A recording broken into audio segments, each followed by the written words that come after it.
We live. Back at it again. What the business is, what's going on, and most importantly, who's listening to podcasts. Part 2. Family Matters, Part 2. We got another little guest with us. You know, we couldn't do it without having this guest with us, Miss Mia Dene. What is it? Dene. Streeter. But we gonna start off with me and you, the wifey first. Question, let's dig into it quick. Because, you know, last time, part 1, we was on here, 2 hours? I think it was about 2 hours. It was about 2 hours. Yeah, it was about 2 hours and some change. So let's go and dig into this thing early. So, Mrs. Streeter. Mrs. Bell before then. What was... Well, we kind of talked about the boyfriend a little bit. Well, we talked about how we met, I think, on the other podcast. So what was life like transitioning from meeting on the phone? Of course, we talked, whatever, finally met each other. We went on through that. We started going together. I moved to Tennessee. What was life like? Boyfriend Streeter transitioning to the hubby Streeter. Well, you didn't get the hubby title right away. I know that. You got husband. Let's we'll start there. So What did you? She'll drink to that. Let me drink too then. Everybody else is drinking. So we got married, 2007, and now you got to break it down because I need that. You know, well, 777 is big. Okay, so we were married on 7707, very strategically married on 7707. I'm a numbers girl, so it was very important that we had everything finalized and that we were at the altar on 7707, with 7 being the number of completion. That was important to me. So, and I felt like our union was kind of a completion or a closing of a chapter for me. Not the end, because there was more to come, but it was a big deal. So, yes, we married on 7707 with 7 attendants each. It got deeper. Yeah, I mean, it gets deep now, deeper. Y'all. When we're sitting in the bed, babe, it's 7-7. They say it's 707 when it's 707. I stop. Ain't no, you made it lame. No. I love it. Keep doing it. Anyway, so we were married, and we had a heated dating period. So the engagement came. I don't know. The engagement was so casual. Everything we did was casual. Nothing was. Right. We didn't really make a big deal about a whole lot of stuff. We were actually. I tried. Well, he did. You did try. The whole engagement out there, make a huge announcement thing failed after several attempts, but it ended up happening, I think, the way it should have happened, because I was a simple girl. He was a simple guy. He actually proposed sitting on the couch watching football, watching NFL football, eating Pizza Hut or Papa John's or something. Yeah. So it was cute, and he was just like, "So you wanna go on and get married or be my wife or something like that?" I was like, "I guess." No, it was. You got to tell it right now. That's how I remember. So first of all, let's go back to how the people at the restaurant messed up. I had this whole big thing. Was it Calhoun's? What's the name of the restaurant? Calhoun in Hendersonville, or wasn't that Henderson? Was it Rivergate? Rivergate. Yeah. And so I was trying to get the waitress to get somebody to sing. The waitress was like, yeah, I do it. Whatever. And then the GM, I guess, or the manager was like, no, we don't do that type stuff. You know, one of those type people. So it messed the whole little mood up. So I kept the ring in my pocket. We cuddling at the restaurant. Maybe she might try to go up. I'm trying to hide the ring. I remember all this stuff. I didn't know that. So we get back home, and we're watching Sunday night football. It was, I want to say, the Patriots and the Colts, I know it was the Colts Tom because, Brady and Peyton Manning. yeah. Yeah, so I think we're talking and we're having a conversation, and I think I just say something like some old goofy stuff Lame. like, Yeah. It was so what lame. would you say if I asked you to marry me and I pull the Yeah, that's ring out? it. That's Yeah, it. I pull the ring out. She was like, ah, not Wait a like minute. this, not like Well, this. Like she how she looking all that I did not but do all of that. I But was waiting okay. for the yes, Oh, I all that. didn't say that. Not like this, not like this. Ah. Okay, so I was saying not like this because my hair was tied up. It But seemed I like didn't I was have in no my film. gown. But I didn't have no film crew, so But it, still, when you picture your big engagement, of course, I didn't want it to be all extravagant, but I didn't want to be in a bonnet and gown either. hey, we kept it real, baby. That's why the We- relationship's so real. Think about it. Everything is real. Let's just keep it Facts. real. All right, now back to Facts. you. Okay. Okay, um, so we got married and everything was cool. I mean, everything was just we. I guess we since I was already working and you were you teach you were teaching. See, she be skipping parts, and I be wanting her to give me my kudos. Let's talk about doing this marriage process when the people were you were about to lose your mind planning the wedding, Oh, and I we didn't had to. know you wanted me to Man, do that. Okay. we talking, baby. So, well, I didn't skip to the wedding now. So, okay, backtrack. Okay, so I had this. Okay, I did say I was simple, but I did have a picture of how I wanted this wedding to go, and I wanted it to be kind of classic, modern, chic. Uh, and my dad was very liberal with the budget, so he was just like, "Get what you want, get what you want." And so, Shout but out at to the same, RB. yes, thank you, Daddy.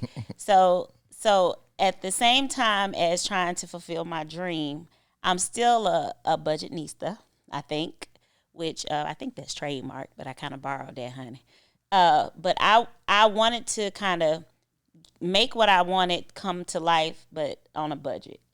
And that was very hard in the city of Gallatin, Nashville area because it seemed like everything was just so expensive. Caterers, the flowers, Ooh. everything was so expensive. And I didn't want everything for my girls to be too much. So I was really trying hard to with the music. It seems like I was kind of doing everything because I had a fiance who was also like my daddy, just saying, "Babe, just whatever you want, just whatever you want." But I really needed somebody to say, "Look, let's keep it like this. Let's narrow this down and boom, boom, and just get it done." But I had so many options because they gave me so much wiggle room. So I started to not want the wedding anymore. Like it got overwhelming. I'm like, let's just go somewhere. Like I don't even want to do this anymore. And I started stressing, and then it wasn't fun anymore. And he saw this. I don't even remember how did we. I think I said You were something to the working assistant with. principal. Okay, so his assistant principal, and this was Deborah. Mm-hmm. Mentioned that to her. I guess she was asking. She probably was asking because she always Yeah, checked on this. I think I might have went in the room and was talking and said, "Man, look, she's stressing this, that, and third." And then she introduced us to Kathy. Kathy, who was a church member of ours, and we were still kind of fresh to the church, so we didn't know what everybody was good at. And that one introduction led to me getting Kathy as my wedding planner. Kathy's sister ended up singing, doing my God. hair, everything. All them are sisters, though, All the right? sisters. Well, yeah, the It was- sisters. yeah. This is how I met Alice and the sisters, and they all did something in the wedding. They sung. They Opal did the cake. It This just was this was beautiful, this man. really became a family affair.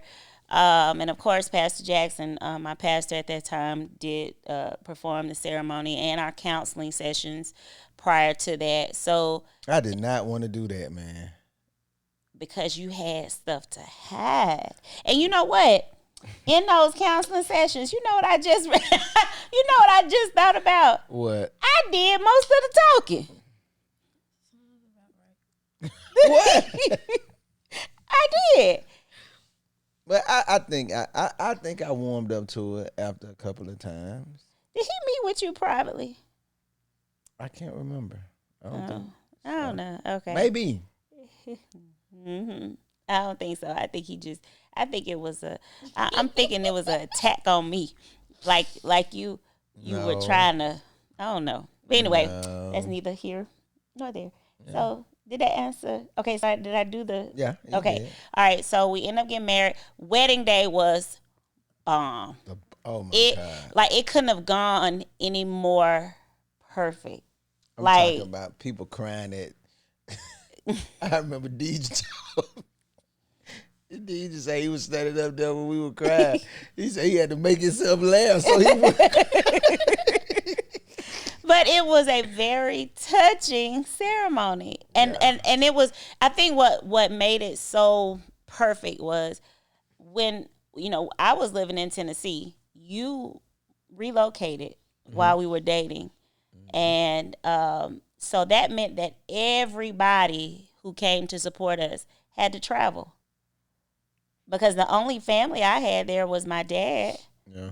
And my mom was still out of town. Your parents were still in Tuskegee. All the friends were sort of everywhere. Girls, and boys, yeah, everybody had to travel. So, for people to just show up for us, our support goes way back to then. I mean, even as an engaged couple, I think we had support, but we really found out, like, man, we got a village.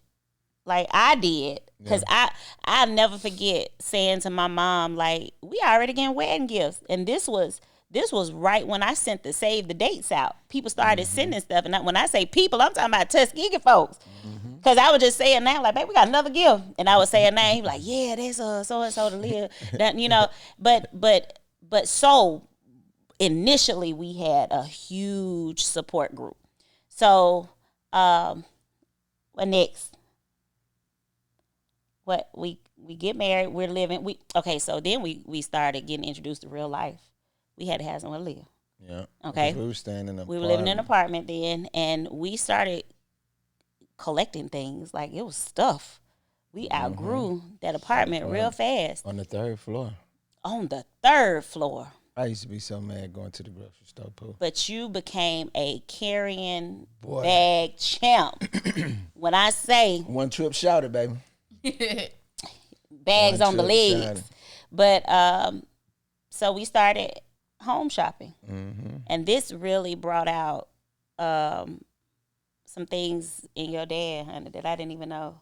Like, when it came to, and we were both green. We were green as ever. Oh my God. Shopping for a house. Because here we were again with whatever you want. Biggest mistake ever. Because I was looking for kitchens. I wasn't even looking for a house. I was looking for kitchens. We would go in homes to see, oh, this is nice. Where's the kitchen? And if the kitchen ended up, no, it's not going to work. It's not going to work. So, when it came to figuring out, like, we didn't know how to negotiate the house down. I mean, it was like, we were just so happy that it looked like we had found what we wanted. Right. We were like, think what we could put what down? We paid them the price they was asking. Oh my God, we didn't negotiate at all. We was just so happy we found a house that we gonna put this down, and we gonna give you this earnest money. And Don't let our house go. Like, it was sad. It had the upstairs, the room that I wanted, and the bonus kitchen. room, and we thought we had it going on. Just didn't know how to. Remember, we had the sewage problems, big and then slump in the yard. Oh, it was awful. But anyway, we got the house. That's what we wanted. We didn't know it had all the problems that it had. But hey, you remember how much food I messed up back there on that deck? But we had a deck. Remember, we wanted a deck real bad, and that's what we wanted it for. It was so neat because I had the gas grill. Remember, I ain't have to buy propane because it had the attachment gas to the house. Up. Another reason we wanted to buy that house. Just but we were looking for stuff like stuff. that. Like, you really could cook. Like, you I could cook and couldn't cook a lick. No, you messed up hamburger helper. Oh my God. Yeah. So what? Oh, Yeah, baby. awful. Terrible. We I ate couldn't out a eat. lot. I couldn't even boil chicken. Yeah, we I ate out a messed up lot. some baked chicken one time But trying we to cook. had granddaddy. We Ooh, eating at that golf club yeah, granddaddy would take us to the what? to the club Yeah, the out now there I where call he it the golf lived, club. The and we survived. whew. So either he cooked or he took us out to eat And there was because some good food in it the was some area. good food. Good food in the area. So anyway, fast forward, we end up getting the house. Not too long after getting the house, is that when did we bought the first truck or first car? We were doing a whole lot. Yeah, no, I bought that. I bought the. So did I buy the Armada or the Ram first? Armada. Yeah, well, yeah, we got the Okay, Armada. so long story short, we went in debt off junk. Nah, we thought we were Go doing it. spend it. So, let that be a lesson. So we end up with this new house on this slumping backyard with the all the issues Buying of the. Ryan lawnmowers and Oh yeah, I forgot about all of that. We I don't know who was gonna cut grass. We just felt like in this neighborhood we needed. We well, had you a know, push more. I cut it a couple One of time. times, but that Sounds like slump. the same thing you did here. We did do that. We've actually done that 3 times because the house. But anyway, so we had a garage full of stuff. We had a ride lawnmower, push lawnmower, weed eater because we felt like that's what we needed to do. That was We the were a American- family now. Yeah. So I'm working a lot. You have a question? Yeah. So at this time, I'm here. No, you were not here. okay. That's what I'm Yeah, saying. yeah. It was crazy. Okay. So I was working for the dealership, working for my dad's Nissan dealership, kind of learning the whole office because I was still in between what I was gonna do. I had a criminal justice degree and wasn't working in criminal justice and wasn't really thinking about law enforcement or anything like that at the time. Just doing pretty well working for the car dealership. You were teaching, but then you were exploring doing some other things with that involved. Did we get into travel at that time? I think. Yeah, because we were in an apartment then. No? Nah, I think I ended up getting a job. I know I ended up getting a job in the apartment, the CRA job in the apartment. Because remember when the signing bonus came, I think I was going to Vegas around that time. Okay. And I remember taking pictures in front of the fireplace in my suit your for suit. the interview. Yeah. Yeah, so That was CRA was definitely part. Teaching started off, and then I got into the CRA and just a little history because I like trying to educate our people on the CRA. That's Clinical Research Associate. It's a field that's hid from African Americans. So if you're out there, you don't have to have. Well, I don't even know if they have a major in it now, but most people do like biology or something like that. But it's definitely a field you should take a look into traveling, and the pay is out of this world. Yeah, because it was that signing bonus that kind of gave us the little That down on buying that payment. house. Yeah. So yeah, we kind of went crazy. So but travel as a new couple, that was hard. That was hard, especially my job wasn't hard, but it was tedious, and I took it very, very seriously, and Like I almost everything wanted you to do. be perfect in my Like job. That's what you do with everything. It is, but the downfall to this was I did not know how bad it was. On the, I don't know. I do now, but I was kind of I was changing a little bit because my responsibilities were growing, and it seemed like you weren't doing enough to me.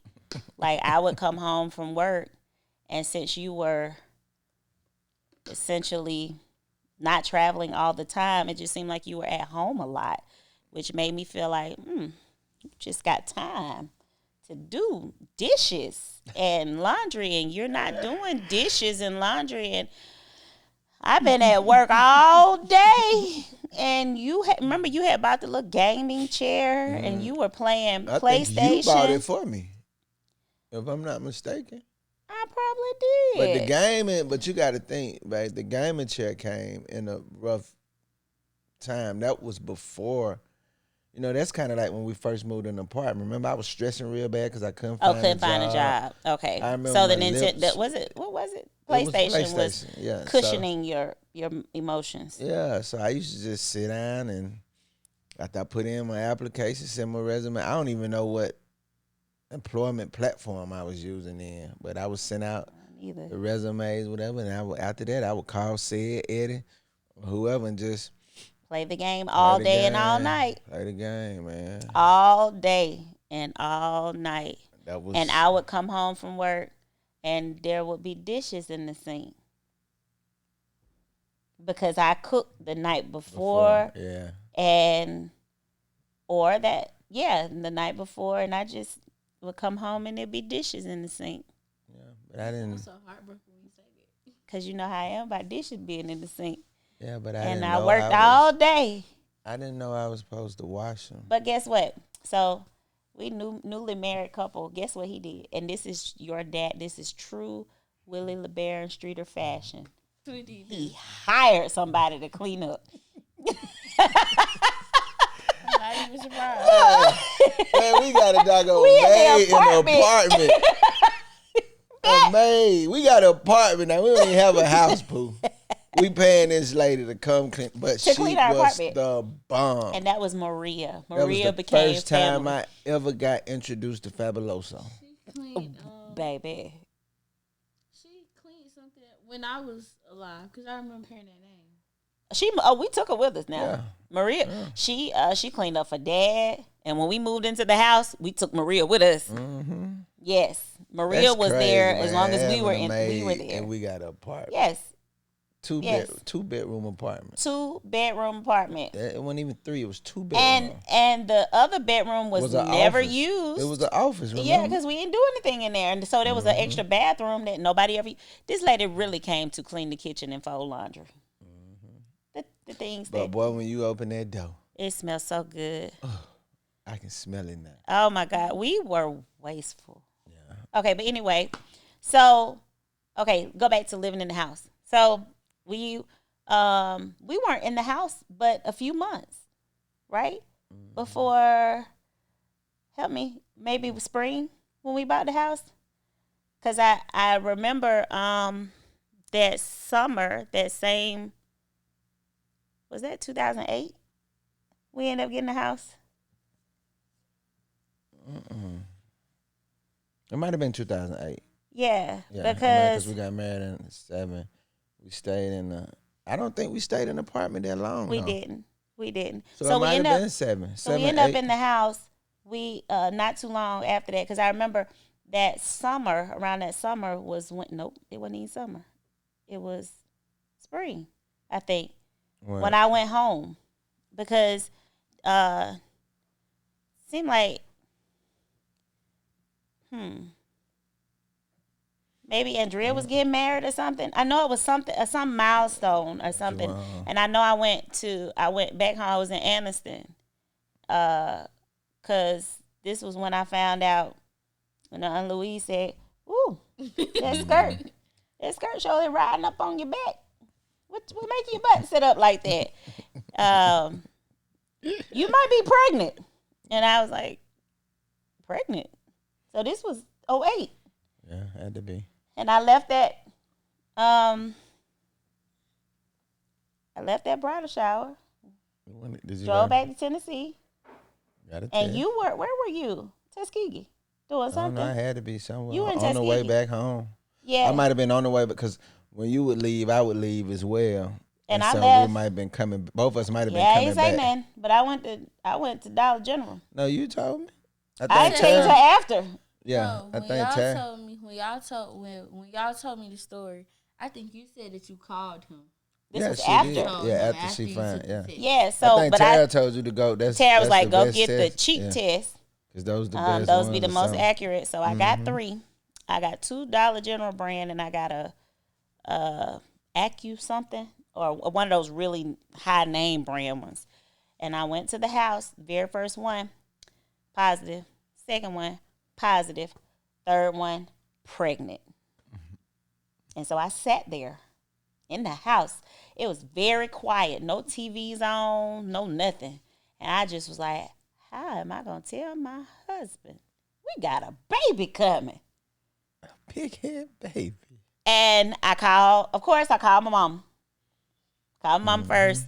And she's screaming, D. Oh, Louise called it. Yeah, my auntie nailed it. She hit it right on the head because I had no clue. At that time, I wasn't having any what you thought was symptoms. gonna happen when you're doing grown folk stuff like that. Well, Bad part. Tight. What did the kids say? Tight. so I was still shocked. Yeah. But called everybody, and then I called you, and I called Mama, then I called you, and I said, "Where are you?" You were like on the slab, and what I say? I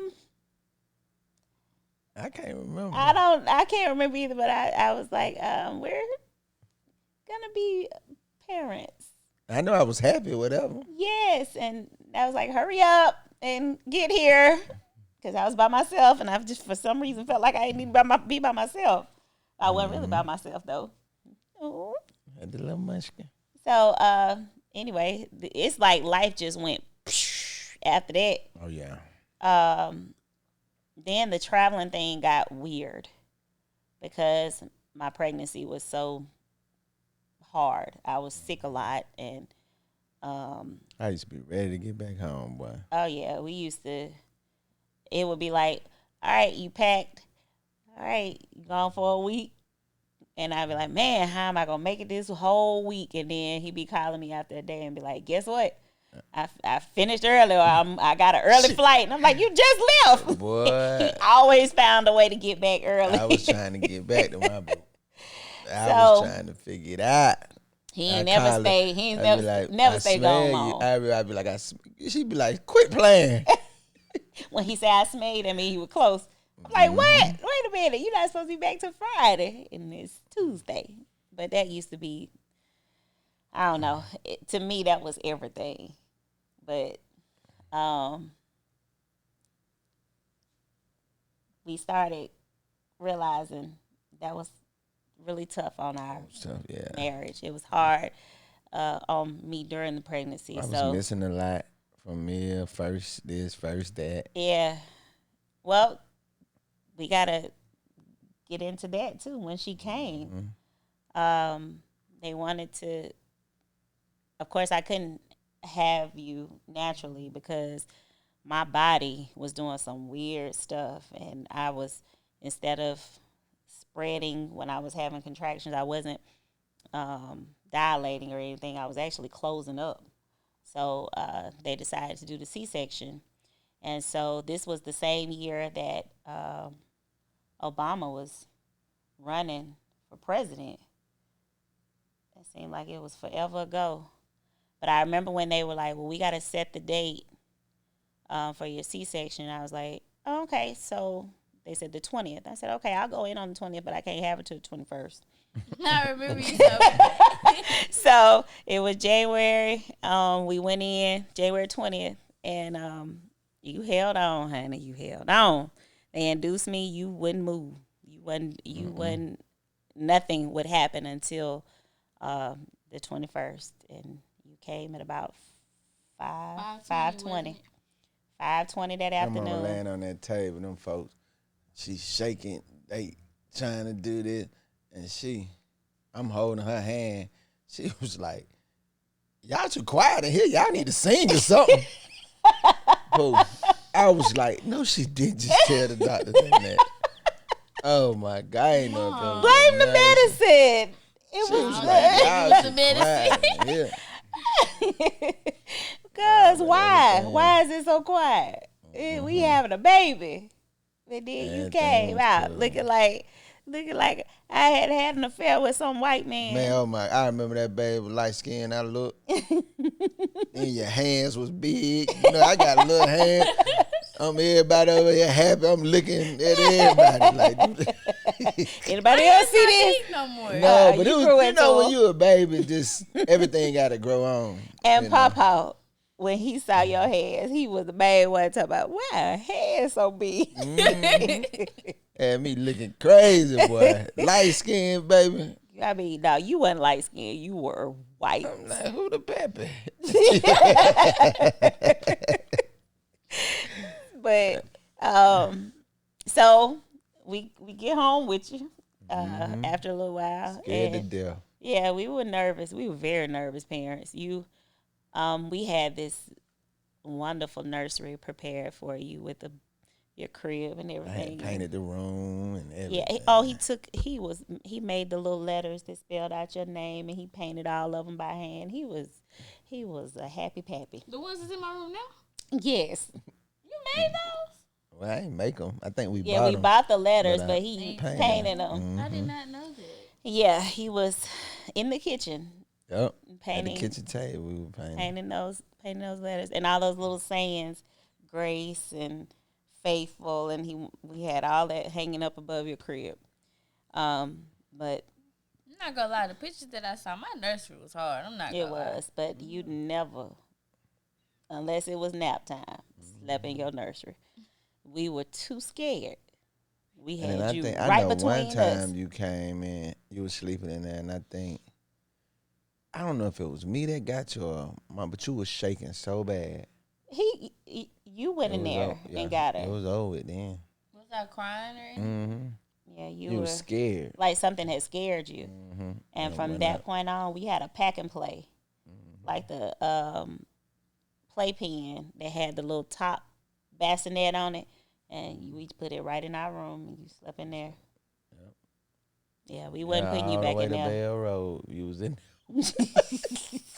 No wonder I used to want to sleep on that bed that come out from under my bed. Now we are Right? room. Yeah. Oh, yeah. That it was over. Like you were forever sleeping in our room. Yeah, because we were too scared something was gonna happen to you. It took me too long and too hard to get you. So, but and of course, I think in part one, I was telling how the whole me dropping you almost was what led me to going and getting my first unofficial diagnosis of lupus. And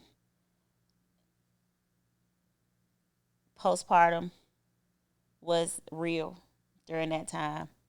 I had a new baby. We had a new baby, but in my mind, I had a new baby. And to be honest, nobody could do anything right except you. I felt like a failure. I felt like I wasn't doing enough because my body wasn't letting me. I was always tired. I was hurting. And I didn't know it, but I was depressed. Even though I was thrilled to death to have you, I was so focused on making everything perfect for you. I would plan every waking and sleeping moment of yours, all the way down to your meals laid out in the kitchen, pairing your baby food with this. Man, we went side. through so much milk trying to. I find, had so many oh bottles my and God, stuff. It try- was I'm talking about just the different milks. because you had remember, reflux. Yeah, it was bad. You were a little volcano. Like nobody could hold you. Like nothing worked. Like you couldn't keep anything down. So of course that had me on the edge too. Like we changed formula several times, but even I remember going to church. We'd have to tell people like they want to hold on and say, no, we leave her in the seat because after she eats, if you move her, she's gonna, and it wasn't just a little spit up; it was a protruding vomit. Like, oh, it was awful. Like I kept extra changes of smell it. clothes for me. I can So too. what ended up working? Nothing. We were Nah, it still was trying formula it was all something. the way up to you were about to come off formula around month 10. And even after that, you didn't even switch to what most babies switch to, sweet milk. You switched to from Chocolate milk. formula to chocolate milk, and we rolled that out. Mm-hmm. So, but yeah, that was rough. But I just everything just had to be scheduled, perfect, outfits to the T. Everything. I mean, I had to have my hands in everything. There was nothing that your dad could have done that I would have not checked him on. And so he just didn't do it. He didn't do it and he fell back, which made me feel like he wasn't doing anything. So you were mine for a while. And I didn't go back to work for a minute, but when I did start talking about going back to work, daddy became a stay at home dad. Well, no, I was working. I just had that Yeah. time, and then we weren't traveling. Yeah, so he was working from home and he Mm-hmm. was spoiling you. Um, he would put you on your boppy pillow, the one you used to wash your hair on, and he would work and you would just lay there and look at him. And he had a TV on cartoons. Mm-hmm. I get 30 calls a day. Yeah. And that was it for a little while. Mm-hmm. Then I would talk to Legina when I would go get my hair done. And she was like, "Well, y'all need to go on and you gotta trust somebody to watch her." And she started telling me about this lady that kept her grandkids, her granddaughter and grandson. And I had trust issues again, and but it ended up getting to a point where Daddy had to go on the road, and I couldn't take you to work with me, so we had to trust somebody, and we trusted Dee Dee. Oh, Dee Dee. And Who's Diddy? Dee Dee was your babysitter, your first babysitter, the first person I trusted you with, other than the two of us. Mm-hmm. And Did I like her? she was Mm-hmm. wonderful. Her and her husband spoiled you. They would send me pictures of you sitting there with sunglasses on, and I mean, you were Dee Dee's baby. And she understood the reflux, and she just said, "Just send me clothes." And we just packed. We filled your bag up with outfits, and you were always clean when I picked you up, and happy when I picked you up, and that made that little Mm-hmm. transition so easy. Um, that was that was good. That was a good little period. And after, come on, help me. No, I get foggy. Um, I still had the same job working for the dealership. yeah, I think that's when the transition of me. I probably left monitoring. I Mhm. remember I was doing life enhancement with Demetrius, Mhm. but I still was traveling Mhm. to North Carolina, Gastonia. Yeah. When did Hmm. you start looking at into Tuskegee? Uh, I had to be around mids here too. So probably some part of 2009, 2010. Cause I remember Motley called and was like, man, PB closed. Okay, so that was 2009 That was because she was 2009. born in January, Yeah. and we ended up. Dad ended up talking about selling the dealership, and it got real for me. Mm-hmm. Like, what am I gonna do? And him and Carla ended up moving to Alabama, and that Mm-hmm. left us in We was still in Tennessee. Tennessee. Yeah. And I remember saying, "I got this new baby, and I don't have no family in town. I need to be close to my mama." So that's how it was so easy to get me to move because I was Mm-hmm. like, "Oh yes." I remember going to, well, Motley, like I said, he called and said PB's closed. And that's when, at that time, PB's was the thing. When I would go home, Mhm. man, they would have a line. But man, that little guy I'm having problems with now, matter of fact, he would be at PB's counting the people. Like it would be so packed that one in, one out type Oh of deal. wow. Mm-hmm. So he called. I think that was a Friday. He called and said they closed. I'm like, okay, that's what's up. That Saturday he might have called me and said, man, they still closed. There's a note on the door, and we started researching to find out um, who owned the building. A guy named Paul Bracey. and I got one of my Masonic brothers in Huntsville to find Paul Brace. Remember, I went to Mm-hmm. Huntsville. I put on my little linen pants and my little shirt, tucked my shirt in. And all professional. Yeah, went in there, met with him. Instantly, Paul Brace took a liking to me. He was just like, man, if you give me whoop whoop whoop, I'll get the club. I called Motley and Nino at the time and said, hey, this what we finna do. What y'all want to do? I'm not gonna be there that much. Remember, because I was Yeah. like, I'm in Tennessee. I was like, I'm gonna come down. I ain't gonna be there that much. But what y'all That's want what to you was do? telling me too. Uh, I ain't gonna be there, babe. It's yeah, just me kind of just overseeing from a yeah, distance. yeah, Cap. man. We got that thing, It and it took was off. on and popping. It took off. It was on and popping for a good. We had a good little run with that little small little building. Where is it now? Like, where is it and what is it now? It's the It's the same same building. Vibes? Yeah. So Yes. the back part. Wait. Yeah. I thought that was somebody else. Mm-mm.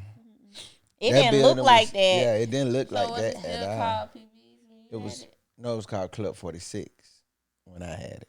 Club 46. It was Club Before when we it got it. went into When we Busy got Bees. it, it was Club 46, and it was the side where the office suite is, and the other side, the kitchen, the other side. But just imagine the back where section 1 through 5 is. That whole part of that building wasn't there. Mm-hmm. It There was a stopped wall right there. where where we got the grass sign at. It was a wall right there with a door when you walk out. Mm-hmm. So it was just the front part. And I used to say we were some of the craziest folks back then to add on to a building that wasn't even ours. But we did it for homecoming. Mm-hmm. We did it for TU homecoming. And they put a dance floor in there. Mm-hmm. So that was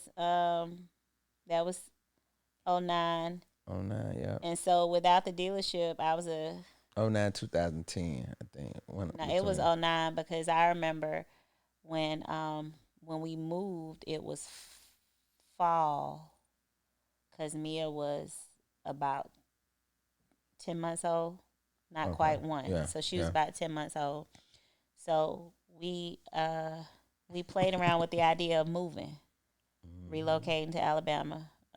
We really didn't have anything tying us to Tennessee anymore with me not having the job. So we started coming to Alabama Okay, to now find us look a at house, us. met with a realtor. We ended up renting a house from a lady Tournament way. Tournament Way Oh out my in the God, boondocks. man. Um, That's probably the so, worst renting experience I done ever had, man. well, partly because we were in the middle of nowhere, Well, now remember and she wanted us like she wanted the money, but then she thought I was something else. And she wasn't a we ain't gonna harp on her, but she wasn't the best landlord at the time. But the worst part of it was you were gone nights Mhm. and late nights because this was a club, and I was at home with a new baby in the woods. Well, it felt like in the middle of nowhere. I don't know. It was crazy, but I was scared out there, and still, of course, dealing with my mental.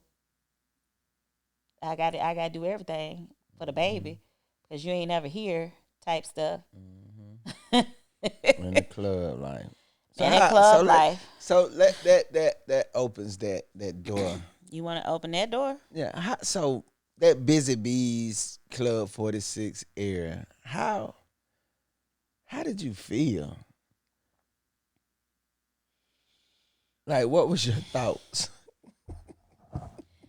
Starting out, it was not good because of the schedule.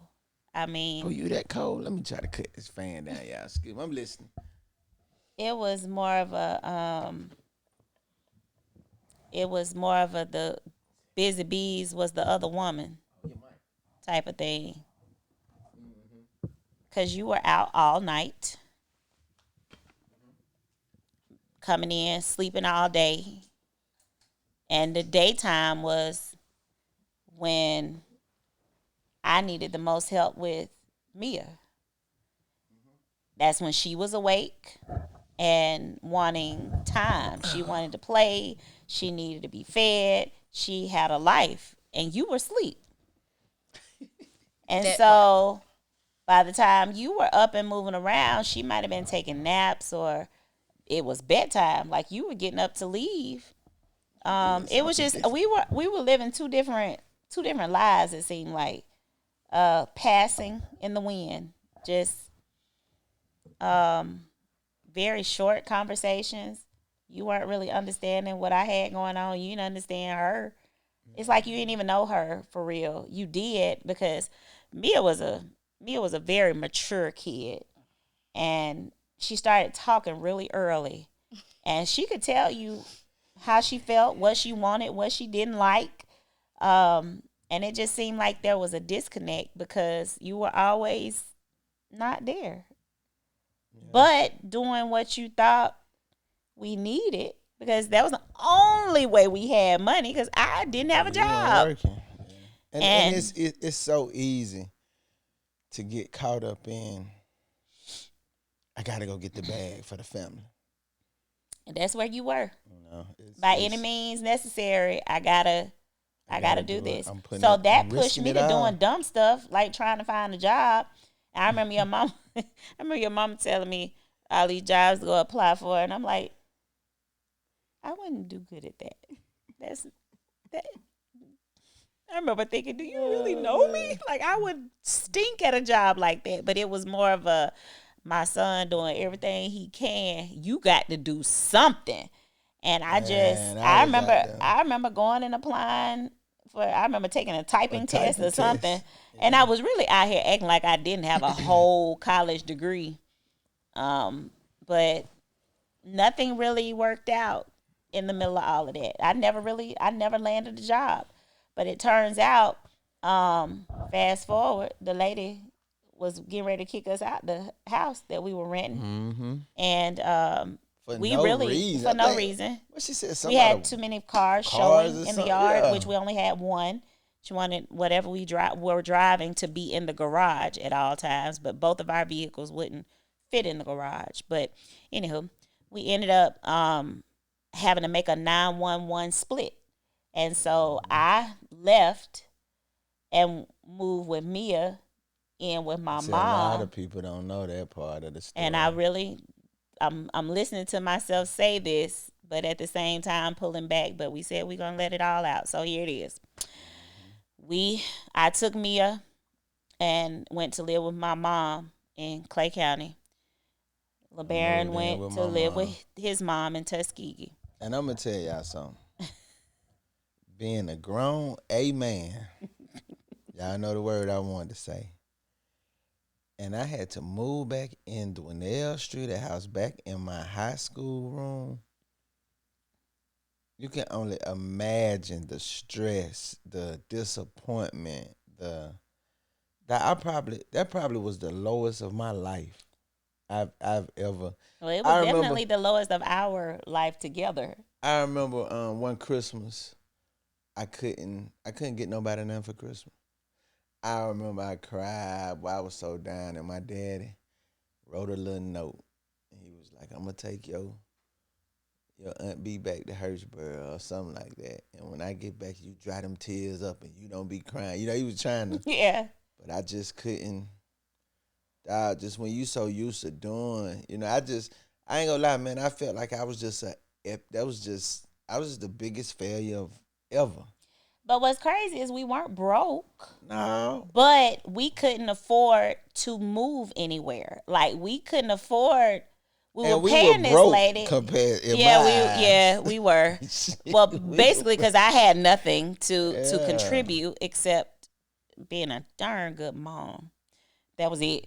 That was all I could contribute. Hmm. And at the time, the club was doing well, but it was taking all of that to Yeah. to And then you got partners, so it's not like everything was the yours. club is mine. Yeah, So now I'm living in Ashland. You're living in Tuskegee. I got the project, the sister Yeah. project job with the housing You authority. started working for the housing authority. That was your I That guess gave us 9 to 5. yeah, that gave us insurance. I want to say. They gave us insurance, Hmm. and because we were, I don't even remember. I don't even remember where how we were insured before that. But I just know We that we I weren't. didn't have. Yeah, okay, that's what it Well, was. I think you did. You get medic? You didn't have Medicaid or nothing like What that. I ended up doing was I started working for Mama's daycare, and that gave me enough money to get a policy for me and Mia, Hmm. who was still a baby. She was Hmm. just a little over a year at that time. And remember, she started getting real sick all the time. She started keeping strep throat and all kind of weird stuff happening. And thank God for small town doctors, and because it was nothing for me to take her down there, and um, they they were so understanding, and you could I could do a payment plan, and it was just it wasn't weird, it was okay.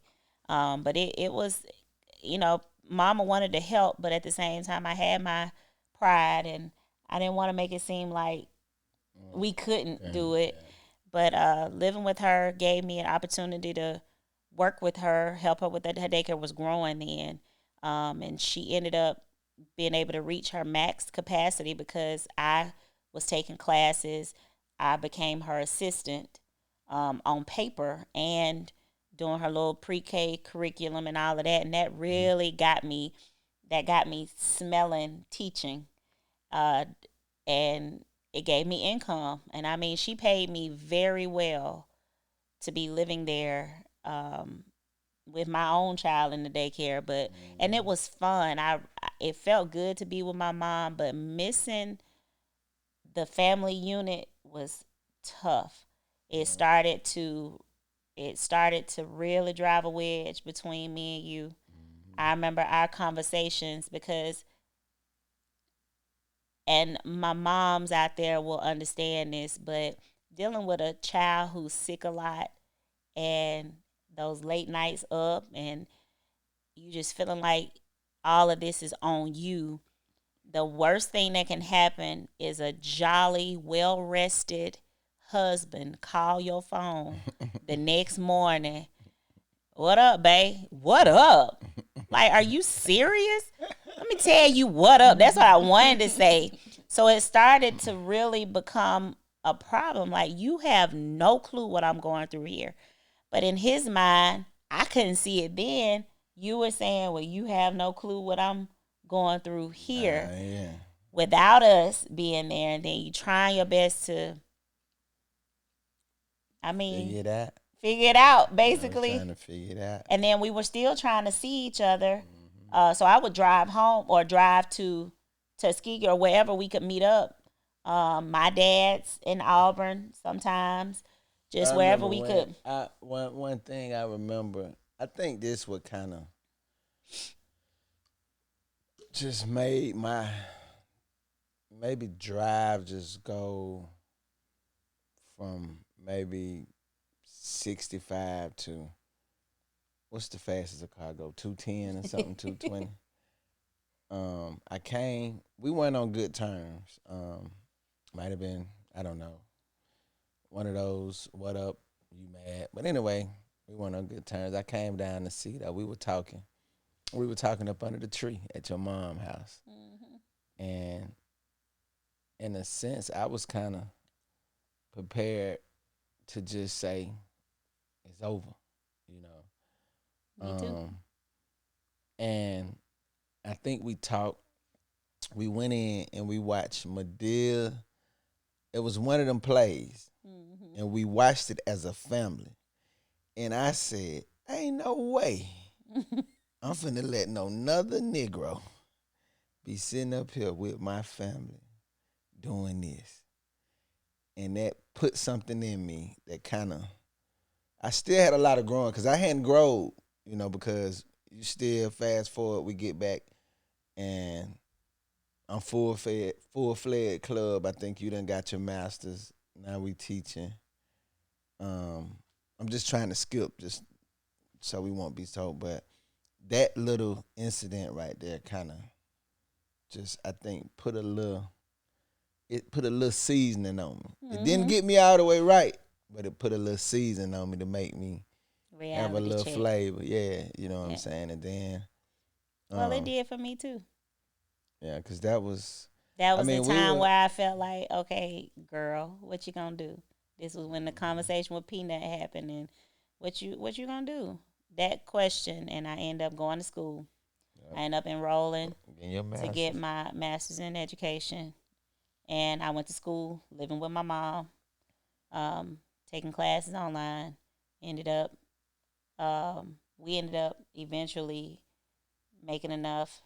Dad's best friend just happened to Happen to have a have a house house. Yep. for rent in Montgomery. We love So that house too. that was our jam right there. We had enough Hmm. space to.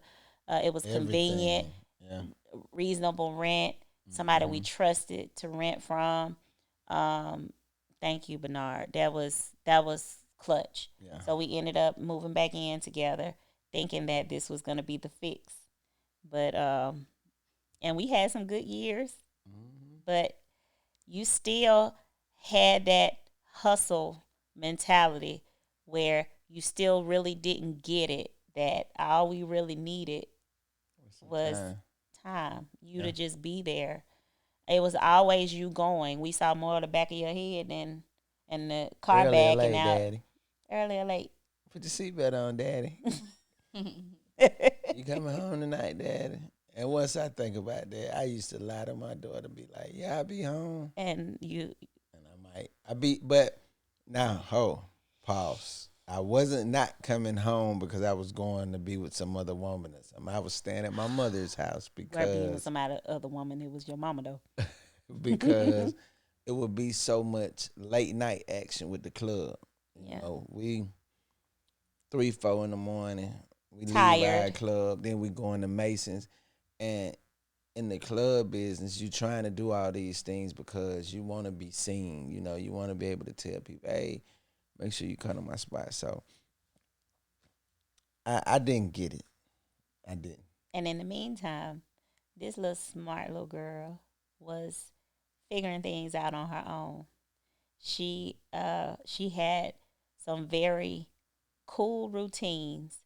She was a very playful kid, and her emotions came out through her play. So what? So let's hear from Mia. Do you remember your feelings during those times? Cause at one that was around that time we was still kind of ace boom coon, but I just wasn't taking you as much like I was later on. So do you remember your feelings, like how you felt back then? During the Busy Bees days. Club 46 Busy Bee, yeah. The Um, earliest, not the part before you start coming to work there. The so the early or early and late, late days. uh-huh. Um, I know for some parts I was confused because I was so young, and it was like I remember all the time the couple of nights that you did come home, I would run down the stairs, and you say that all the time now. Where you used to come in the door and you used to hear we run down. I'm being so happy to see you, but also it was like I was confused because I was like, why isn't he coming home? And then sometimes when I be like early or late, it was kind of like you would say early or I don't know instead of just saying I ain't coming or stuff like that. And at that age, of course, I didn't understand that. Well, this came up, so he couldn't come back because of that. So it was kind of just a lot of confusion. And then when I did start getting a little older to where I knew questions that I could ask mom, I could sense that she was trying to sugarcoat certain things because I was young. And then at the same With these time, wonderful acting skills. right. At the same time, y'all gotta think about it. I used to watch shows like I stayed watching TV, Law and Order, BET shows, stuff like that. So on the times that you didn't come home and I was sleeping in the bed with mom on your side, and I would wake up and I didn't feel you picking me up to take me to my room, it was kind of like, what if this happened to my dad? Because I just saw this happen to somebody that didn't come home to their daughter. Yeah. So now I started thinking about that. So I was scared, lost, confused, just a lot of stuff. So the busy bee, we finna dive into you in a few seconds. So D, you got the club owner. Mhm.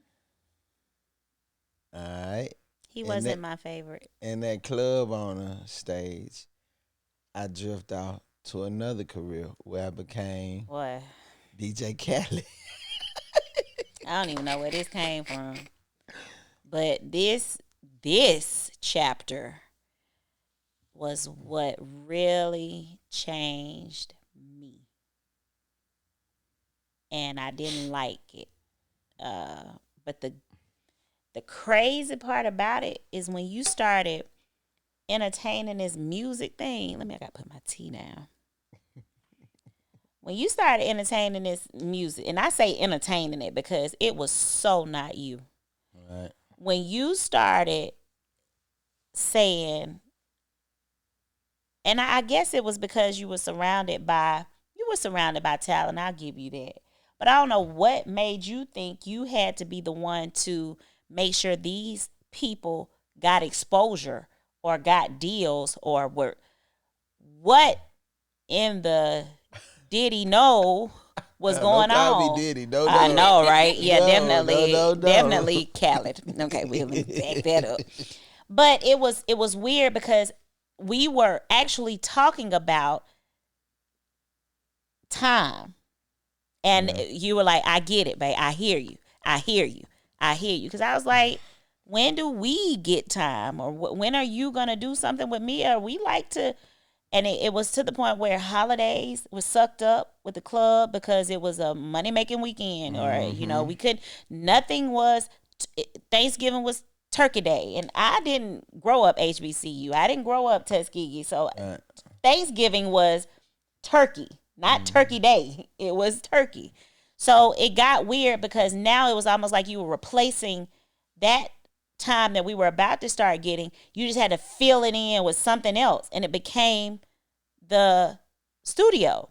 So now we actually putting studios inside the club. Oh my God.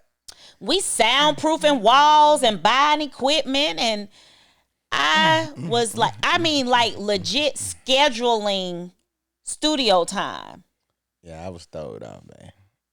It, But you couldn't tell me I wasn't gonna make it.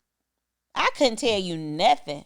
I thought, Up and down that and highway. I don't even know. I know it started with Lazy Eye. It started with Lazy, but I can't even remember. I think he came to the bar one day and was rapping or something, and I was like, man, this. And then with me knowing a couple of people with me having a club, the DJ Screams, knowing some of the local artists in Montgomery, I felt maybe I could make some shape, which was I'm not gonna take nothing away because it was something that I needed to go through. It was. It I was something that I guess. needed to go through. But it Um, was it was weird. It was just yeah, out of the blue. yeah. I mean And I that. remember asking you, like, do you think just because you love music so well that this is what you're supposed to be doing? Like, you don't even fit. Like, this is so not you. You riding around as part of an entourage of guys that, and I mean, to me, it just looked like the Godfather type situation. You were seem so much older than them, and it just like, are you their guardian? What is this? I didn't No get it. I didn't man. get it. I didn't get it. You telling me, well, so and so got to perform? Really? That's what you're doing this weekend? Okay. And all I could see was you being shot because you on stage and you don't know what these guys got going on. They beefing because they got energy to beef. Like they ain't got Yeah. nothing to lose. They ain't got And wives and children at it's home. crazy that music stuff did end up putting me in a lot of people beefs. Not Yeah, just they making you pick sides. right. And I remember one day, man, Hot Towel came in that studio, and because of the beefs, And I'm like that now. Whatever I'm around, I gotta adjust. Yeah. So Yeah. if I know it's up, I gotta be prepared for it to be up. Now that's not my mo. Don't get it twisted. I don't rock like that. Ain't my thing. But I felt like I gotta make it home. So I gotta Exactly. be prepared.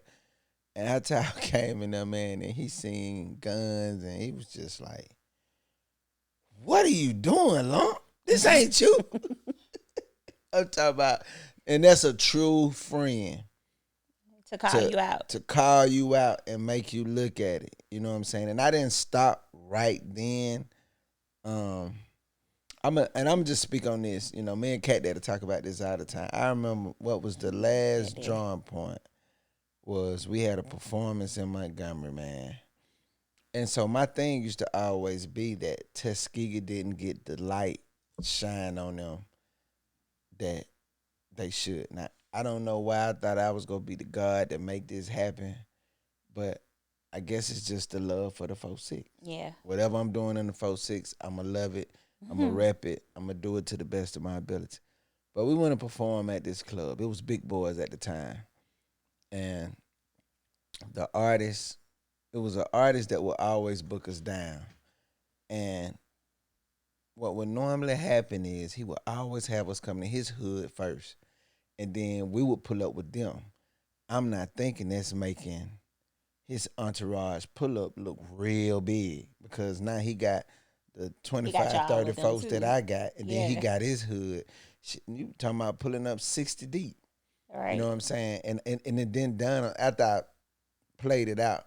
So this last time we pulled up, and I should have known we pulling up to perform. They charge everybody to get in. Now at first it was like, hey, y'all come in, we gonna charge everybody $5. You know, you just gotta give them something. Now everybody gotta pay $15. So now everybody with me, what that mean I gotta do. So now I'm trying to pay or whatever.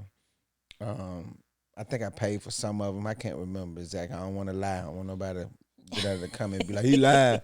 I paid for some of them, if not all. But anyway, we get in there. It's time to perform. The guy that invited us, he's doing his song. So we thinking we finna go on the stage and perform because we finna take over. Like we finna Tuskegee finna represent. I'm talking about we deep. Mm-hmm. People that didn't come with us, people from Tuskegee still that we deep. We go get on stage, we go mob out. He performing song from the section, our section right next to his. After he get through, they give us the mic and drop our song. No street life music group in the building, no name of the song. And I looked at Cat Dad and them, and I'm like, I remember saying, "Y'all gonna go for this?" Cat Daddy, Lucha, and Dookie, because that was the F Your Plug song. I was like, "Y'all gonna go for this?" And everybody just looking, you know, Cat Dad just looking at me. I said, "Bet." They perform. They got through performing. I looked at Cat Daddy. I said, "I'm done." Cat Daddy looked at me like I was crazy. He walked me to the car though. You know, he walked because I told him I was gone, and that was kind of like it was a lot of stress. It was a lot of stress with that music business. But I will say this, man, Tuskegee has some talent, some I will very say talent. that with you. I'm talking about Definitely. if you start from the beginning, from the creams to the pip, the guards to the cat daddies, to I hate calling names because people go get mad, but you got I be listening to the guy Laundromat Mike now. He doing this thing. Choir Boy had a whole little movement going on. One of Cream cousins got mad the other day because I said something. Powerhouse. You know, Tuskegee had his own little move, but I will say this about Tuskegee. I think one of our downfalls is we can't get together. I think it's And I think that's what made you do what you were doing. yeah. I was trying to You were pull every. using I was that pulling to. it. I was trying because I'm gonna be honest with you. I got a song where some cousins done killed each other. Well, not each other, but and it was amazing that they joined together to be on the song. But for the most part, Tuskegee coming as a whole, I think it's kind of like everybody want to be that first one to blow. So Mhm. it's just kind of hard. But we not gonna get off into that because people We get done got mad or off into whatever. it because I'm gonna tell you something. That part, This girl say we done got off no, I'm into it. saying we done got off into it now. But that was a big part um of us because that is what had me discussing divorce papers. Like the same way you told Cat Daddy you were done, that's how I was. I was done. And I was done to a point where I was focused on what am I going to do with a child on my own. I was I had tunnel vision because you seemed like you were out here just doing boom, boom. I'm out here, out here, out here. And I kid around about you saying you were going to open a funnel cake stand, but I swear it seemed like whatever would bring money, you were doing it. I was And it trying. was to the point where it was just, that's But all you were babe, focused on. that was that hustler in I me, and know. not necessarily And to be meaning that honest, was right. I love that part of you. That was one of the sexiest parts of you when we first got together. What you closing your ears for? But for real, and I told you this, What like you close your ears that for? that old hustle mentality is what. Sorry, go to daddy. Oh Lord, Joe, I didn't hit you over here for you to come. So, but that whole hustle mentality was one of the things that attracted me to you. So I was digging that, but with boundaries. Like it couldn't take the place of me, and that's what it was doing. So your music deal. I remember um going to church one Sunday that you were supposed to have been with us. You promised her that you would, because Mia loved church. Since she was a baby, has loved church. Yeah. And when you told her you were going to be somewhere, do something, she expected it. And you were supposed to have gone to church. And I remember having to make excuses again. Daddy is tired, but he'll be ready to go eat with us after church. That was how I pacified it most of the Why time. you looking like that? So That's true. so do you remember, like most of the time after church when we would eat, we would be in separate cars because we would have gone to church and you and would then meet us wherever we were I'd going be to eat. tired, so So it got to a point where I was dealing with not only my own disappointment in you, not just as a husband, but as a human being, I was disappointed in you. Like, this is so not you, so beneath you. Like, dude, this is not who Dwynell and Willie raised. Like, what are you doing? You are so much smarter than this. You are so much bigger than this. This is not you. I get it, but then I don't. Like, you're willing to lose me because I told you I'm not going to stay here and deal with this. But anyway, everything continued. More shirts were made. You repping this, and I'm literally looking at you walking around with F your plug on your shirt. And I'm like, yo, if you don't sit your big grown grown tail. somebody daddy tail down, something like, what are you doing? Oh Jesus! And I went Take to the wheel, Lord. and that's who I went to. I started writing my blue prayer book. I wrote in it every single night. And that is how I got the sanity to deal with another day of street life. Because I didn't have LeBaron no more. I don't know where he went in that moment. But I woke up to street life. And I hated every minute of that. And I read that prayer journal now to remind myself of what it was like, because what people don't understand is this was the time when lupus was on the rampage. Those few years, I'm already dealing with feeling funny. I don't get what's going on with me. I didn't even feel like I could talk to you for real. I didn't think you had time for it. You didn't have time for anything. You had time for her situation, and she was becoming bad. It's heck. She was a precious little girl, but she was getting bad. Like, she was lying, and I mean, she probably lying because her daddy was lying to her. No, yeah, I'm gonna be I'm early. gonna put it on I'm gonna me. be like, yes. She was just doing what she saw. But it was bad. And I knew that wasn't the type daddy you wanted to be. And it wasn't about the money and the stuff. She could not, she no, Mia was a simple kid. She didn't even ask for things Mm-hmm. except Food. food and paint your nails and do your hair, and she wanted time. That was a horrible period. And I remember talking to my dad like, Dad, I need a lawyer. And he was is to that point. Yeah, it's to that point. So you was finna leave me? I was about to leave whoever that was. Street life was who I was leaving. Whoa. I remember you told me you were finna put my stuff out. But I ain't know you were It was trying to get a bad. lawyer. I know it was Oh bad. yeah. I admit. Oh yeah. I admit I did not have it together. I thought what I was doing was partially right, but it was so wrong. I went about it the wrong way. And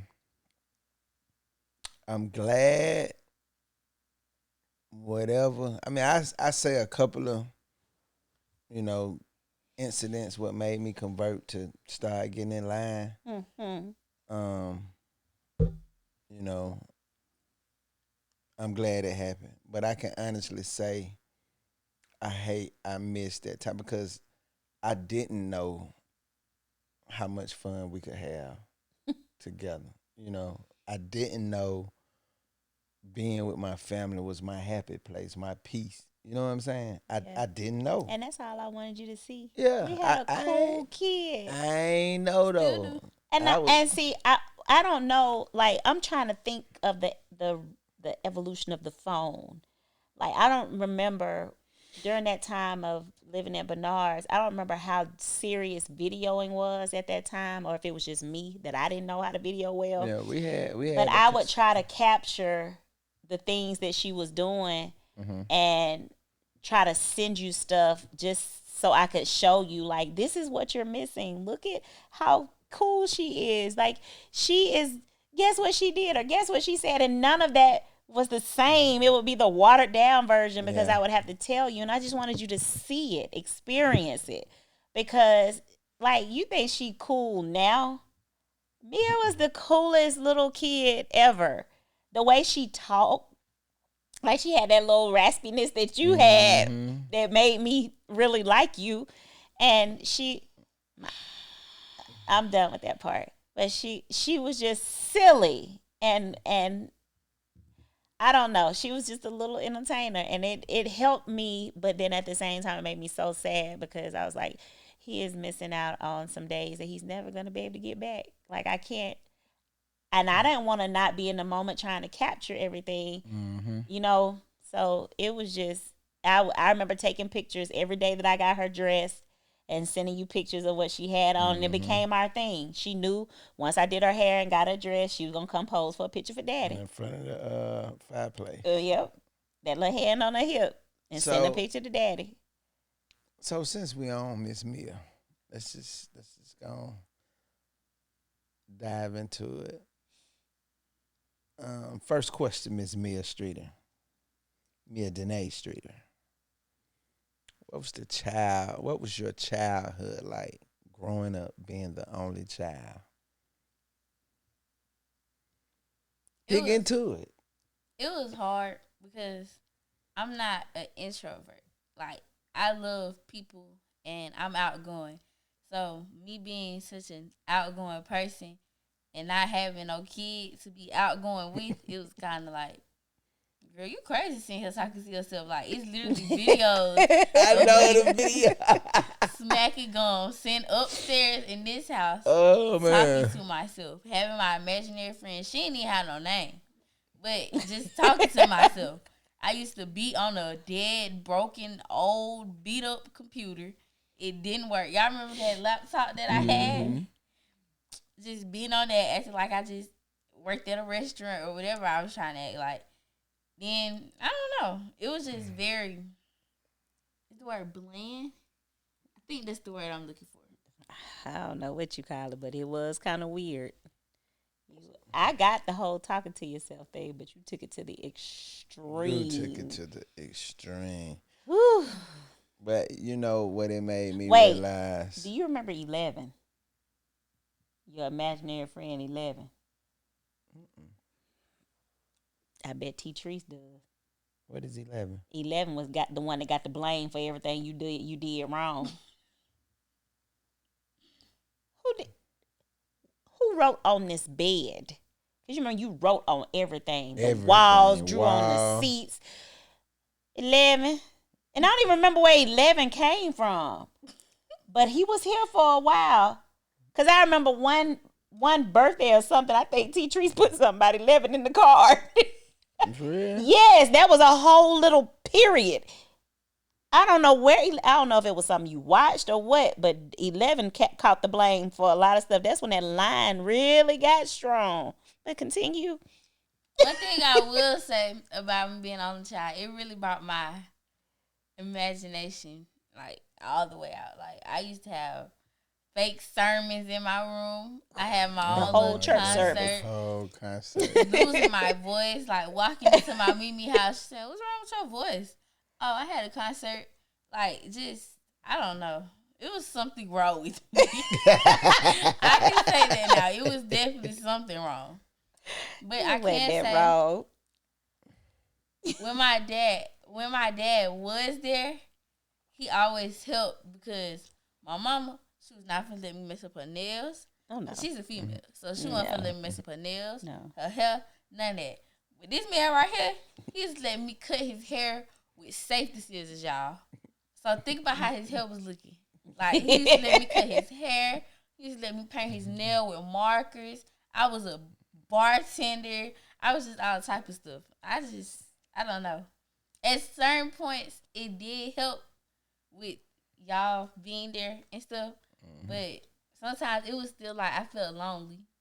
Like I remember before we got JoJo, it was that time where y'all remember that time we all sitting on the porch and I had brought that lawnmower back there and it was just because like I needed attention. Like I didn't feel like I had no attention. So I was like, okay, so maybe they'll give me attention if I ask to learn how to cut grass. I just wanted that moment. So I brought the lawnmower, that big heavy lawnmower, pushed it all the way to the backyard, and I got in trouble. And I remember I was like, okay, I put it back up, and I ran to my room, and I started crying. And I came back out, and my dad could tell that I was crying. He was like, I'm going to find my baby dog. I mean, he was up all night, I think, just looking for a dog. Yeah. And then we ended up finding somebody that had JoJo, and we got her, like, not even a week later. So, and you were scared of her. Yeah, we just had to put that out there. Okay. Yeah. Because you were asking Santa Claus like every year for a sibling. Mm-hmm. It was on your Christmas list. You wanted a sibling. And kind of a sidebar, we did try for where we wanted to have more children, but of course, because of my health, we weren't able to. And we even discussed adoption. We discussed a lot of different things, but Mia being an only child wasn't our plan, but clearly it was God's. Otherwise, it would have been different. But I just wanted to kind of put that in there because JoJo is a very spoiled dog, but for a reason. She filled a void in my baby's life, and that makes her very special to us. So, next question. What is it like growing up as, oh, that's Willie Streeter's daughter, or that's Denisha's daughter? I feel very famous. What? Like, go anywhere. Last part, right? That's that last part. No. Yes. I feel very famous because, like, no matter where I go, if somebody hear my name or know my name, oh, you Streeter daughter, Tuskegee, right? Vibes, Miss B's, yeah. Your mama teacher Selma, don't it? Yeah. So I feel very famous, but when it comes to being y'all's daughter as y'all being entrepreneurs, it's like kind of hard because we already spoke on the busy bees part, but I'm gonna speak on the vibes part. When it comes to vibes, it's like I feel like vibes brought our family together way more than busy bees did. But it's like at the same time, it's taking other things away from us. Like vibes, you literally eat, sleep, breathe, like and repeat vibes. Yeah. She does too, but she's not always physically there. But he's literally there every single day, except maybe 1 day or 2 days out of the week. So it's kind of like it took us away from being able to do certain things like going out of town, being able to travel, make memories together and stuff like that. I feel like that's one thing I can't say I don't like about vibes. But still being y'all's daughter as an entrepreneur, get back to that, it's kind of also hard because you're always tired from doing Millbrook and vibes and trying to parent, wife, daughter, all of the above. And then you're always there. So when it does come to me trying to have an outside life from vibes, it's kind of like I can't really do it. And I can't say now it's a lot better than it was when vibes first opened. Because now it's kind of like, they're like, yeah, but now I got to have a ride. So it's kind of like, We just need a shuttle. yeah. Shuttle. That's the one thing I can't say that I struggle with. And that's one thing I hate about being an entrepreneur's daughter. But I do love the fact that I'm making money. Because I barely got to ask y'all to pay for my hair, my nails, Yeah, my we love that food. too. Like, it's We like, love that too. Yeah. Kudos to vibes. Yeah. that's one thing I can't say. And it's giving me more experience because most of y'all know that I was working this tall at Busy Bees and I had experience there. Yeah. But it's like giving me more experience. Like today, my dad letting me do interviews with phone interviews a little bit. And Wednesday, I get to do face-to-face interviews with people. And it's giving me that business owner experience. So I can't say it's some stuff that I do love about Vibes and being y'all's daughter as an entrepreneur. That's Which one? bittersweet. Which one you like better, Busy Bees or Vibes? As a whole, Vibes. Why? Well, no.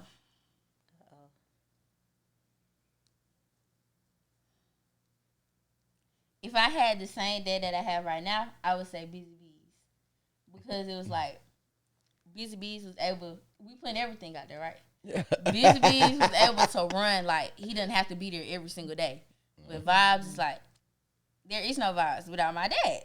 Yeah. So it's kind of like he's always having to be there. So I feel like with Busy Bees, I would say I liked it more if I had this version of him because I feel like we would be able to do a lot more than we can now. But when it comes to y'all benefiting, I feel like this benefiting. I feel like Vibes because I personally feel like y'all are happy with Vibes more than Busy Bees. And like you said in the interview the other day, you were saying that Busy Bees was adding a lot of stress, but Vibes took most of that stress off because you're not having to have all of that pressure from owning the club on you. And I can't say I can tell because you're a lot happier now. So, yeah. I would say Busy Bees and Vibes. It's a mixture. Do you ever see yourself running a family business? Yeah. Like running it, right? Yeah, like, you know, or can you see yourself? I mean, I know you got your own dream, so I would never say, okay, once you finish high school, you taking, but do you ever, can you see yourself ever, like just say if the opportunity presented itself, Yes. you think you would be a good owner? Um, Part B of that question. Do you think you would be more of a like my mommy owner or like my daddy owner? And why? First off, mommy owner because I cannot cook. Like I can't do what you do that. Like I don't see how you do it. Like how you learn how to you went from burning burgers in the kitchen. Watch it. Watch it. Wait a You went minute. from Remember, burning burgers you in the remember kitchen. rinsing out them ribs? Oh man. We went from The putting ribs water so on them salty. saucy ribs. We ain't want to hurt your feelings though. We ate them rinsed It out was ribs. good though. When it was rinsed off, it was real good. Lord have mercy. But you went from that to literally being a chef, basically.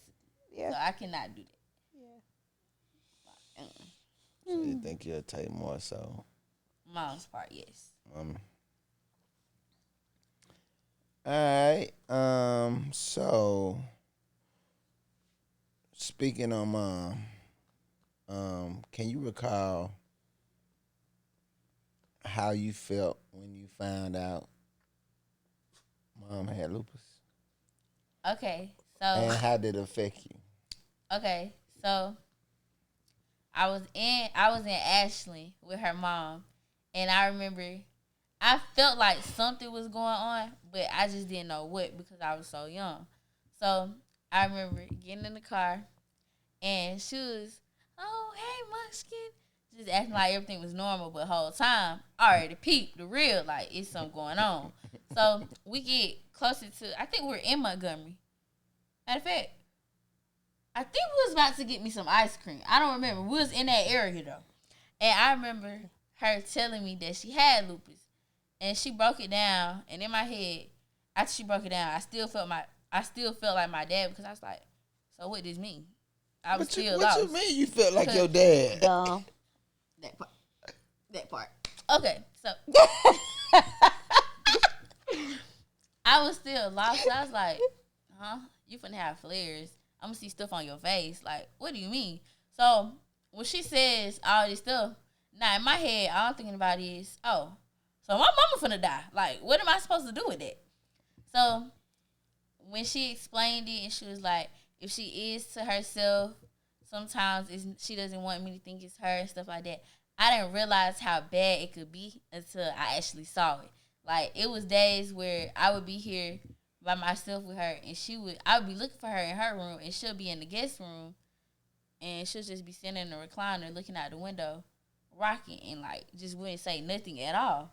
So in my head, I was still feeling like I had did something because I just didn't understand lupus, and it was like, well, I remember one day I walked in on you crying, and I asked you if you was okay, and then I went back to my room, and I started crying because it's like, I ain't never seen oh my God, I ain't never seen my mama cry before. And my mom, when it comes to them being who's the strongest, is low-key my mama. Because he can go get a shot in his butt at the doctor, and he go, ah! So, How you go? so with my mama being how she is, it's like, if she crying, it got to be something serious. So now I'm thinking about all the worst case scenarios and stuff.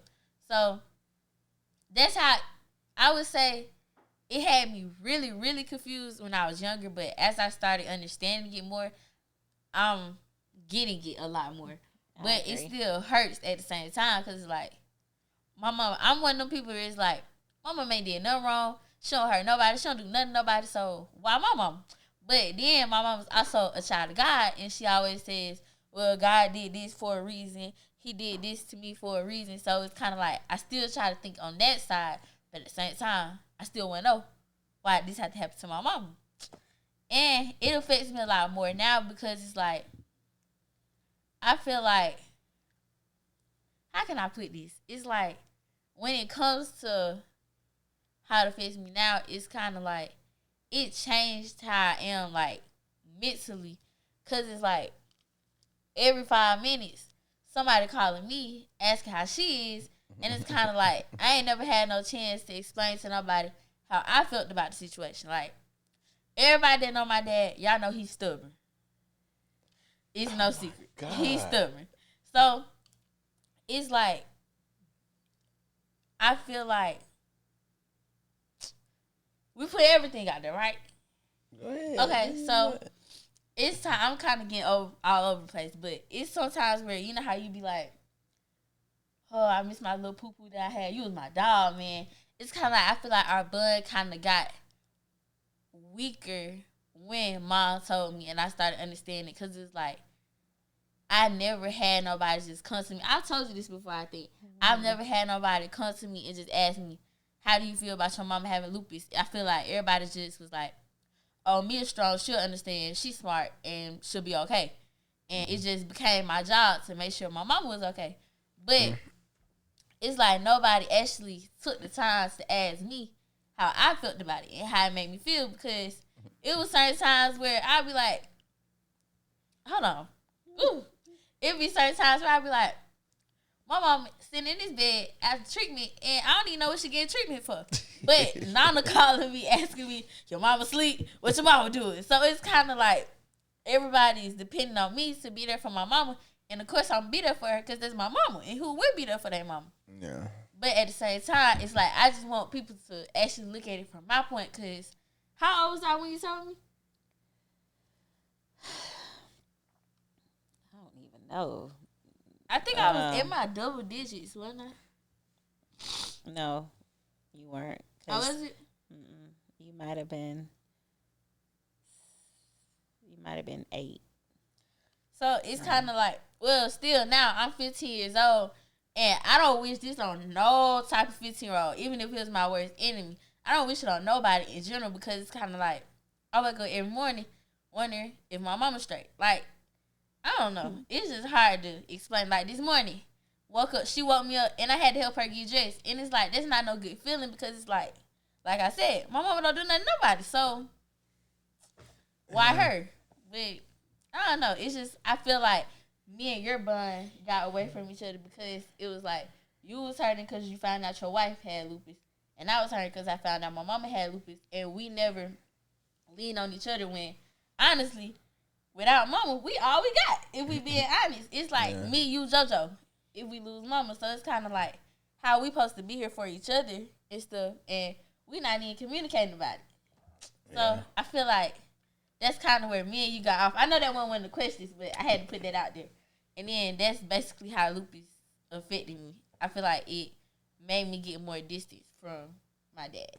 So All right, let's get up off this subject. Woo.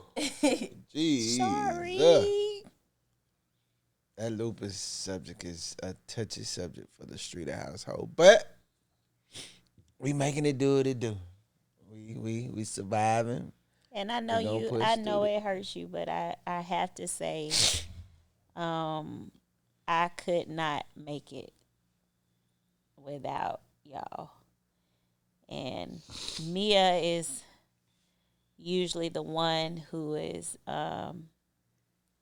helping with my hair, brushing my teeth, and putting on my socks, and helping me go to the bathroom, and all those things. And I know that's a lot on a kid. And I just, if I had it to do over again, of course, I would have told you sooner. But I think I told you when I felt like you were ready to receive it. But you showed a level of maturity that is unheard of. I mean, the way you step up, and it doesn't matter what I ask. And I know sometimes you get tired because it's I'm having to wake you up, or like this morning. But those times when I don't have but a hand to use, just having somebody there. And I think my team is why I'm still here, because I would have given up a long time ago. But y'all won't let me. And all those little drawings of my mom is a warrior and lupus what? Question mark, question mark, question mark. That's what keeps me going. So thank you. So we gotta stop talking about lupus on here, because I can't have a podcast. I cried on the first podcast. Now I'm crying. Is this gonna be a crying podcast? No, we not crying no more after this one. We can't. Episode 3, we gonna be lit. Yeah. But next question is, compare the pros and cons about mom and dad. Oh God, we'll dry the tears up now. Okay. Let me start crying because I know she finna eat. She already done called me stubborn. Golly. Okay.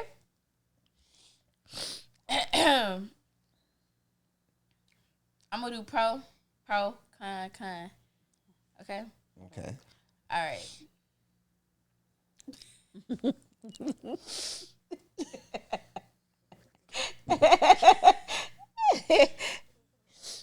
Okay, wait, there it is. Okay. Take your time. I know it's hard to find one. Maybe Maybe you should start with the pros for me. No, I already know what I'm gonna say about you. Okay. Pro, you're the more lenient parent. That's the word, right? Lenient parent. Pro, you have better communication skills. Con, you're stubborn. Con, you're not as lenient.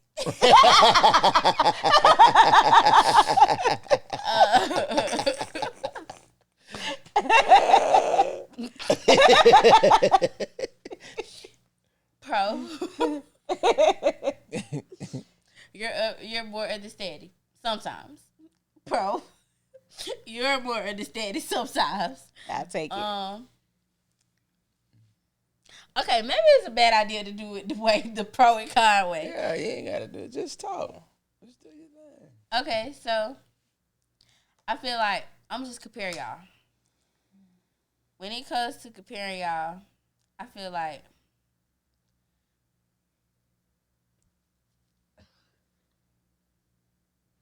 okay, so instead of comparing y'all, I'm just say how I feel about y'all. Yeah, let's just do that. Okay, so boom. I knew that was coming. Okay, so boom. That I feel like first off, I don't tell y'all that I'm proud of y'all. I did realize that when we did their interview, like I don't mention how proud I am of y'all. And I know y'all probably like, what? You are child. What you mean you proud of us? But I'm lucky proud of y'all. Because Dad, look at where you are now and think about all the stuff we said about you in the beginning of the podcast. So compare that you to this you now. You can't tell me it ain't no difference. Man. So I'm very proud of you from where you came with that standpoint. And it's like, I know you get tired. Yeah, you don't have lupus, but I know at the end of the day, all that stuff can get overwhelming. And you never really show it for real. So it's kind of like, I applaud you for keeping yourself together. Because I know me, if I had a wife that had lupus, I had a kid that was a kid. I had a dog that's a dog. I got my own situations going on. I got fake friends. I got all this other type of stuff. I got bills. You be listening to me. I got bills. I got all this stuff that I'm worried about. I got a business. I got people that I'm caring. You're literally caring about everybody else but yourself. I know me. I would have been exploded and just said, you know what? Forget this. I'm staying at the house, in the bed, eating ice cream, eating ice, watching shows all day. So I applaud you because you've never just done that. You always keep going. I agree. And me and Ma talk about it all the time. There would literally be no vibes if it wasn't for you. It would be no house if it wasn't for you. And I love you and I applaud you for that. My twin. Yeah. Okay, Mom. You having to deal with lupus. You're crazy. No, I'm not gonna see this right. She probably is. Not now. Okay, you're crazy mama. You're crazy brother. Matter of fact, your whole crazy family. Yeah. Having to deal with all of them. Having to deal with having a husband. Him. That one. Make my braids itch. Having to deal with him. Then I know I be getting on your last nerve because you be here with me all the time. So, Ma. Yeah. Ma. And then when we not together, Ma. Oh, I get the dad text. And then having to deal with that one because My she baby. always under you. It's just Always. having to deal with all the other stuff. You having to deal with lupus. I think I already said that, but lupus, then teaching. I don't know how you do it. Like, you're the true definition of selfless. Like, I've never seen nobody so selfless. Like this morning, you made me and your husband so mad. Oh my God. Like, y'all, let me tell y'all. This lady got up. Her whole left side left side was not working. This lady comes in my room, wakes me up, asks me to help her get dressed so she could go to work to be there for her kids. Like, they're not even her blood. And teachers, I'm going to go ahead and put it out there. It be so many teachers that be like, I don't get paid enough for this. I come to this school and I don't get paid enough for this. Like, it's a known fact. Teachers don't get paid enough for they should. We don't. But it's the fact that you still get up and put yourself before your students. It's like, wait, you put your students before yourself. Yeah. It's like, I don't see how you do it. Like, literally, like, you got up, it drove almost 45 minutes. I was pretty hot, y'all. Like, 45 minutes, y'all. To get that, you sleep and you hear that bay, and you hear it, but you think you don't hear it, then you hear it again. Now you, and she couldn't even get up, and I just couldn't believe. I was just like, "You going to work?" And her reply was, "I got to." And not know I got to because she ain't got the days, or we got a bill due tomorrow and she got to go get the money today. But it's that dedication. So I apply. I see no lies there. And that's been going on for, even when you was driving to Selma. I used to be so mad. I mean, know. and that was Millbrook is dangerous, but it's not as far. But that Selma trip, but God. But Pulling God. over on the side of the But road, God. going to sleep because your eyes getting tired, like all of that. I got a soul job. When I tell y'all, when I be saying I got a soul, they say it wouldn't be no vibes without me. But I Both of play y'all. a major part. But again, this is my wife's vision. This is her play, her move. I keep saying all the time, I didn't believe it at first. I'm like everybody else. It ain't gonna work. That nigga Willie crazy. Oh, I gotta stop saying nigga. My wife be counting how many times I say nigga. That Joker Willie crazy, man. He gonna leave the club. So it was her move, but the girl is a bad MF. Shut your mouth. I gotta give it to you, baby. You're a bad mama jama. And Thank guess you. what? You mine. Without the S. You mine. Without All the mine. S. From the pinky toe all the way up to that last string of hair. All right, we getting on that 2 hour, man. We about at 2 hours again. We at 148. What did you expect? So Mia,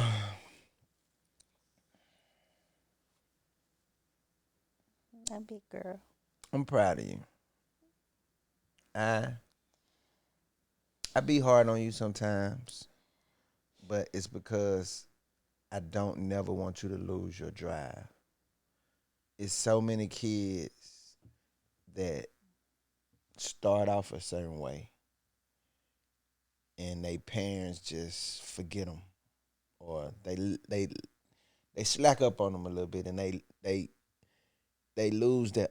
I remember, man. I tell you this all the time. I remember when I had friends that, I ain't gonna say they were big, but they wanted their daughters to play with you, to help bring them. I mean, we never did it, but they was just, oh, I wish Mia would come play with such and such.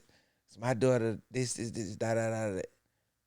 So you have something in you that I never want you to lose, or I don't. When I see it falling down, that's when I start trying to be hard on you to pick it back up. But don't ever have a doubt and think that Willie LeBaron Street ain't proud of Mia the next street. And what that song said in the car, I risk it all for you, baby. Right? He will. I risk it I'm all. coming right behind him. Oh, I'm talking about every drop of it. We talk all the time like who gonna be out to pay the bill? Yeah, We coming together. yeah, yeah. Yes, that's real.